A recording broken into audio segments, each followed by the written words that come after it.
السلام عليكم سومالي محمد مال بأجوكي واني سلامي هل كان معلومات وقري هوي كنوشهاي محلاي waxaan jeclay iska xaalad jirto inaan isoo bandhiisa garab isiisiin shaqada ahaayay waxay noqotay shaqo iska xun oo isku daneysanayo oo wixii la rabo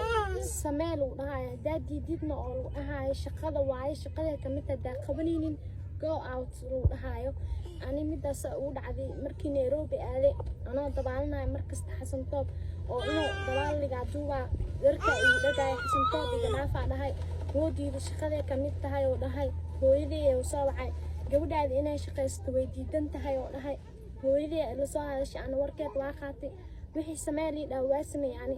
halahaasna inoo jara ahayd atooshna raali oo ka ahaa in li bahdilo marka dabaal dhahay oo biyaha gal dhahay woodiida asna biyaha inoo oo ismacleynay halahaas jaraan dhahay moona soo jirin oo ku soo dhaxday awlaadiisa oo ka arka insha Allah awlaad uu qaba gabdho uu qaba Xasan Toob gabdhana way la dhashteen ishii Ilaahay wuu ku soo saari doonaa xayisiin walba asmeenayni wax ku shilin oo isii malahan waa cadow waa xaasib maxal dhahay xaqiigo cunay hooyadii waatana iska maskiina buushkaana iskaga nooshahay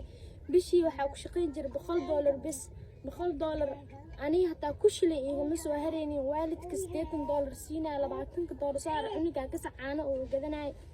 Xasan Toob baata ayareen oo ii geystay Ilaahay ka weyn hooyadii waatana waxa ani maxal dhahay wax walba waxa u sameynaa hooyadii darteeda soo familkayga maxal dhahay ay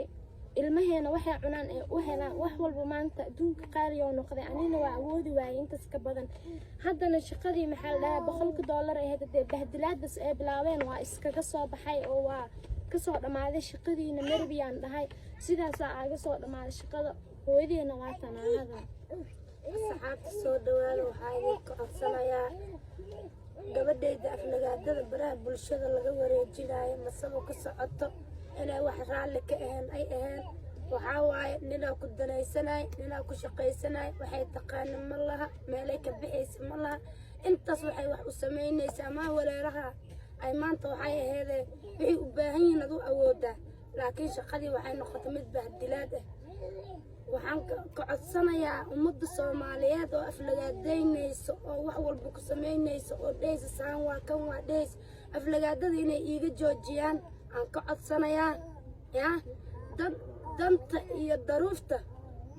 liskuma naco gabadhayda waxaan iiga codsanayaa inaad nicin oo soo dhawaysiin aan idinka codsanayaa Xasan Toob gabadhayda waa ku danaystay waa ku hormari muuqaal walba raalli ka aanas iiga duubi wax raalli ka aanas iiga duubi Ilaahay waxaan ka baryaa hortiisa in hortiisa askaalo umuday asxaabay gabadhaydu waa u jeedin dantii daruufta maanta haysato waa u jeedin hortiisa askaala Xasan Toob gabadhaydu muuqaal walba meel walba wadan walba iga geey hoteelo baraagiyaas iga geli Ilaahay waxaan kaaga baryaa Xasan Toob